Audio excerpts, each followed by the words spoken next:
And welcome back. It's hard to believe Christmas is next weekend. You heard that right. Next weekend already. But it's been looking like Christmas around Utah for weeks with all the impressive light displays. ABC4's Courtney Johns joining us from Thanksgiving Point with a look at Utah's largest light display and some of the impressive home displays as well across the state. Courtney? Yeah, Emily, 9,000 hours. That's how much time it took to make Luminaria possible. And it's not just the hundreds of employees and volunteers who are going out of their way to make this holiday season incredible. We know that there's so many places that people have to pay to go see Christmas lights, and we wanted to do something special that people could bring their kids and just have a fun time. These siblings and Sandy are working together to create quite a show. They say it just makes sense since they live right next to each other. And then there's the Willis House in Lehigh. Mike says he does this for the community and to cope with his health problems. Yeah, I've got terminal prostate cancer, and just gave me something to do, keep my mind off of trouble and looking at the good in life. And speaking of community, there is an incredible community in Magna, putting an entire street together. But don't be surprised if you see a couple cars already in line at Miracle Cove for all the fun. And these are just a few of the displays that we have had the opportunity to share, and we'll be sharing even more incredible homes as we get closer to Christmas. Reporting live in Lehigh, Courtney Johns, ABC4 News.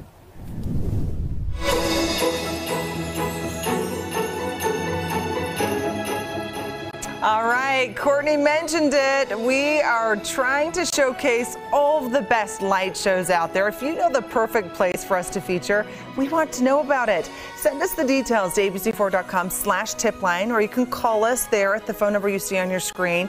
We are featuring all of the spectacular lights on the homes across the state throughout this season. Next week until Christmas. Again, this is all happening on ABC4 News at 6 o'clock.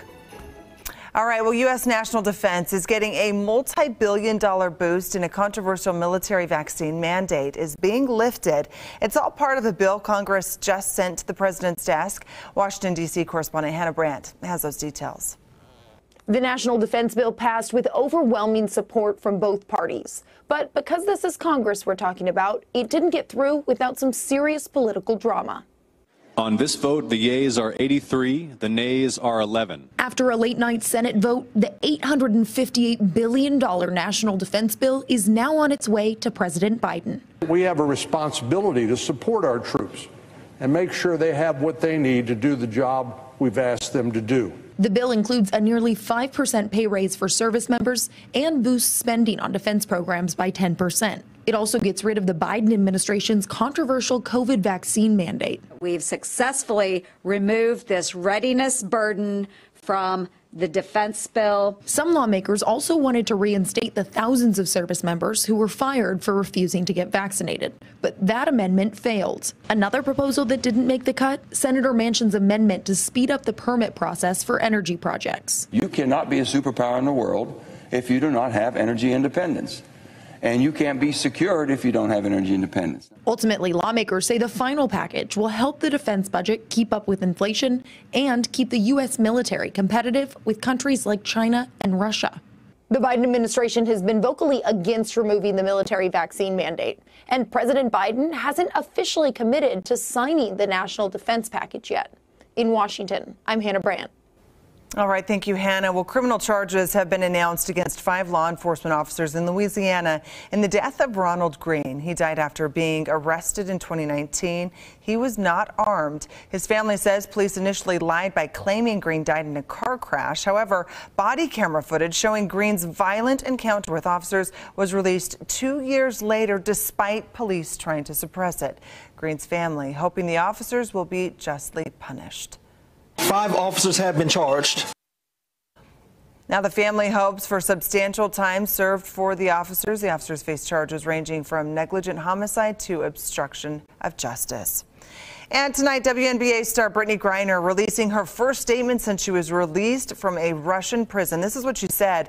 She tweeted out her statement saying, quote, "It feels so good to be home. The last 10 months have been a battle at every turn. I dug deep to keep my faith, and it was the love from so many of you that helped keep me going. From the bottom of my heart, thank you to everyone for your help." And we turn now to the latest on the massive winter storm now pummeling parts of the country. Check this out. Millions still dealing with severe weather as others in the Midwest and South clean up what was left behind by the winter storm. The Northeast facing a brutal mix of snow, ice, and rain thrashing the region there now. And parts of New England and New York are expecting up to 2 feet of snow. We'll be ready for this. New York is ready, as we always are, but we're ready. Bring it on. Tens of thousands of customers without power overnight in Pennsylvania, West Virginia, Maryland, and Virginia. This as Americans get ready to hit the roads for holiday travel. The same storm system bringing a days-long tornado outbreak to the south. Now, there have been 58 twisters since Tuesday, killing at least 3 people in Louisiana. Time now for Utah's most accurate forecast with Thomas Keyboy. Weather rates certified 11 years in a row. Whew, the power of Mother Nature. Here at home, though, we have a quieter story to talk about, right, Thomas? Yeah, that's after the winter storm came by us earlier this week and dropped feet of snow up in our mountains. Alta picked up over 5 feet of snow, 71 inches this week. And Dave Amaro captured this from Alta today. Absolutely incredible. This is picture perfect. We could just stare at this picture probably for the next 3 minutes, but we have weather to talk about. But I'm going to show you at least one more from Alta that's captured by Dave today. It would have been a great day to make some turns at Alta or just any of our resorts with all the fresh snow. And there are a couple more that he took, and you can find those on my Facebook and my Twitter account. They are well worth looking at, just absolutely stunning. But we'll start with what we're tracking for you. The frigid overnights, they will continue. Our chilly days will be continuing through the weekend. The only problem really is even though our skies will be calm, we're going to start to see a little bit more in the way of inversion haze, and it's going to be a little bit more progressive as we go throughout the weekend into early next week. But speaking of early next week, temperatures will get a little bit closer to our seasonal averages, and models are hinting that we could see some systems arrive before Christmas. We'll break down those details in just a moment. But high pressure for the time being has settled in. All the active weather in the United States happening in the central and the eastern portion. And that's more or less how it's going to be staying throughout the next 72 hours. But we'll just go ahead and enjoy the views that we have with all the snow that was left behind. Deer Valley looking incredible, looking down towards Jordanelle Reservoir. You can see all the fresh snow still on the trees there. And it's cold outside, to say the least. In Park City, we're sitting at a whopping 9 degrees, while it's 19 in Salt Lake City, 10 degrees in Provo, 8 degrees in Cedar City. And those overnight lows tonight are going to be very similar compared to what we had last night, if not a degree or two colder in a lot of respects. And then tomorrow, those daytime highs going to be on the chilly side, mostly sunny to partly cloudy skies. We could see some foggy spots in the morning because we've had all that fresh snow on the ground. And then, as I mentioned, in northern Utah, going to start to see that haze start to set up in our northern Utah valleys with the daytime high of 29 in Salt Lake. A few spots along the Wasatch Front likely sneak into the lower 30s, but for the most part, northern Utah finds itself in the 20s. While southern Utah will see more areas in the 30s, like a high of 35 in Cedar City, and St. George gets in the low 40s at 43. If you're going to take advantage of all the fresh snow that we had, your ski and board forecast for the next few days, if you're around 7,000 to 8,000 feet in the Wasatch Mountain, those daytime highs are going to be in the 20s. So I don't need to tell you, have those extra layers. But as we've been talking about all week, because of all the new snow that we have, the avalanche danger in the backcountry remains considerable. Wait until this starts to go down if you're going to go in those backcountry areas. Plenty of fresh snow for those of you heading up to the mountain and to enjoy in the inbounds areas and also on those groomers as well. As we begin the long-range futurecast, you can see by Sunday, really not too many changes. Probably going to see a little bit more cloud coverage, especially in southern Utah on Sunday, but with more of that westerly flow that help kick some of that coldest air away. But going into the middle of next week, forecast models halfway optimistic that we could start to see a system move in, at least the tail end of a system.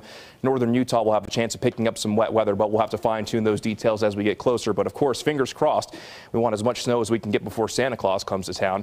In St. George, daytime highs in the 40s over the next few days, getting closer to 50 degrees by Wednesday. Those chilly overnights will persist. And along the Wasatch Front, it's daytime highs around 30 degrees through Sunday, overnight lows in the teens through Sunday night. But we will be a little bit more seasonal by Tuesday into Wednesday with that chance possibly by Wednesday. Are we going to have a white Christmas, Thomas?